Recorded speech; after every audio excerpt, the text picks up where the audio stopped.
Welcome to coding OTT. Chapter 12 है ये CSS language का। चैप्टर 11 में मैंने आपको कॉल्यूम गैप के बारे में पढ़ाया था। कॉल्यूम गैप बड़ा ही इंपॉर्टेंट कॉन्सेप्ट है फ्लेक्स का।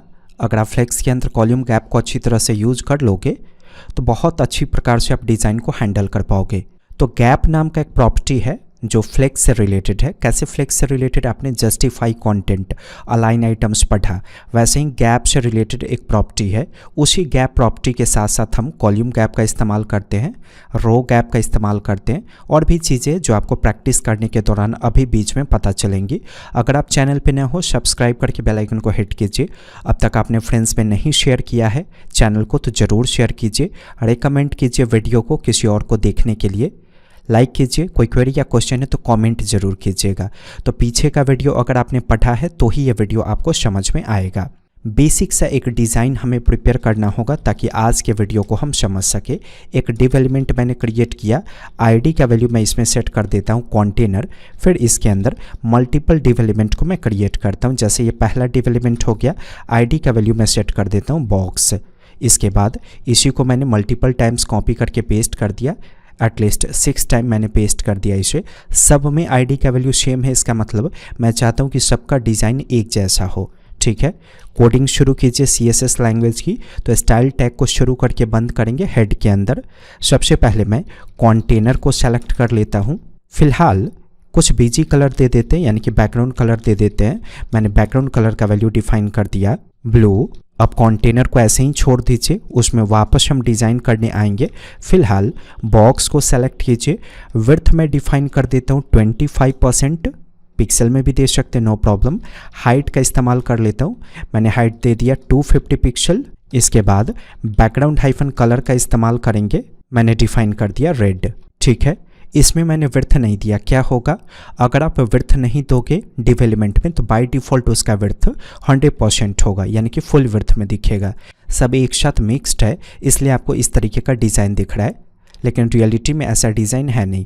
पहले तो बॉडी का पैडिंग मार्जिन हटाइए ताकि कंटेनर के बाहरी हिस्से का जो जगह है वो चला जाए आपका। इस चीज़ का आदत बनाइए कि जब भी CSS में कोड करेंगे ना तो बॉडी का पैडिंग हटाएंगे और साथ ही साथ मार्जिन हटाएंगे।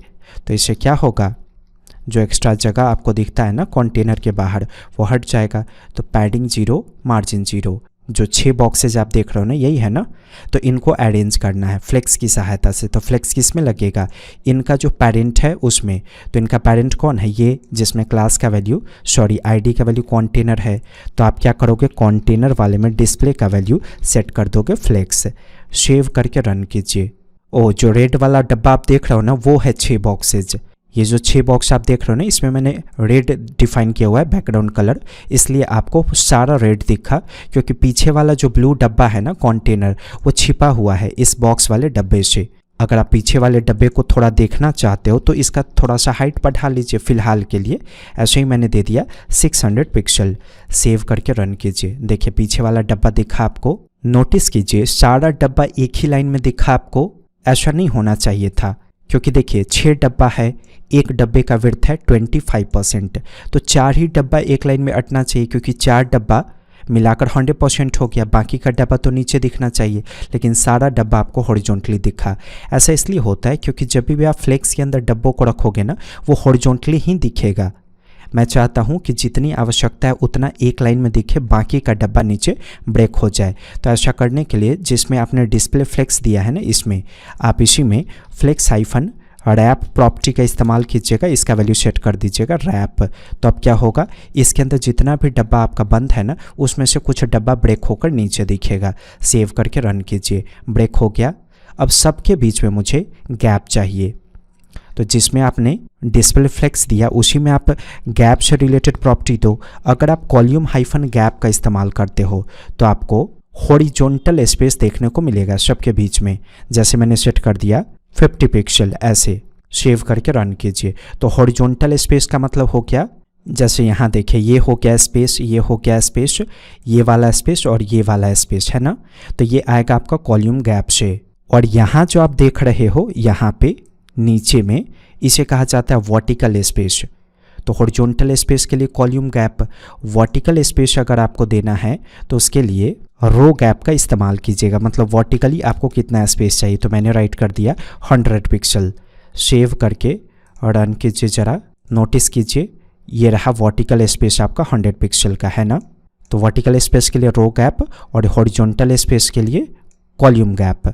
आप चाहते हो दोनों में गैप आप इक्वली दो, मतलब कॉलम गैप भी आप चाहते हो मान लीजिए 50 पिक्सल और रो गैप भी आप चाहते हो 50 पिक्सल।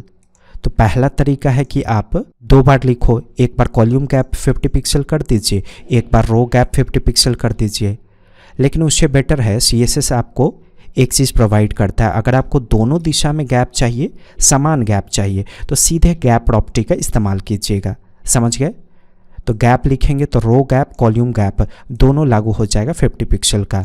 लेकिन दोनों अलग अलग लागू करना है तो कॉलम गैप अलग लिखेंगे, रो गैप अलग लिखेंगे। अभी आप सेव करके रन करोगे तो क्या होगा, हॉरिजॉन्टल और वर्टिकली, मतलब ऐसे भी, चौड़ाई में भी और लंबाई में भी आपको 50 पिक्सल का स्पेस देखने को मिलेगा। इसको सेंटर में कर दीजिए तो ये और बेटर दिखेगा। तो हॉरिजॉन्टली सेंटर में करना है तो जस्टिफाई कंटेंट का वैल्यू दे देंगे सेंटर, तो हॉरिजॉन्टली सेंटर में आ जाएगा। वर्टिकल सेंटर में करना है तो क्या करेंगे, अलाइन हाइफन आइटम्स का इस्तेमाल करेंगे और इसका वैल्यू सेट कर देंगे सेंटर। रन कीजिए, देखिए हो गया वर्टिकली सेंटर में।